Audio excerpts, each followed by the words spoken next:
দেখো কত পায়রা ওখানটায়।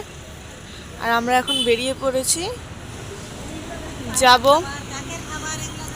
এখানে খেতে দিয়েছে সবাইকে। এখনো কাক তো প্রায় দেখাই যায় না। তো আমরা বাইরে বেরিয়ে পড়েছি, তারপরে মানে নেক্সট ব্লগস আমি দিতে থাকবো।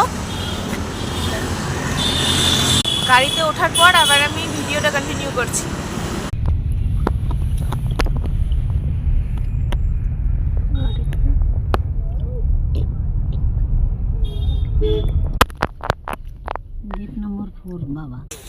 আমরা এখন চলে এসেছি ইসকন মন্দিরে।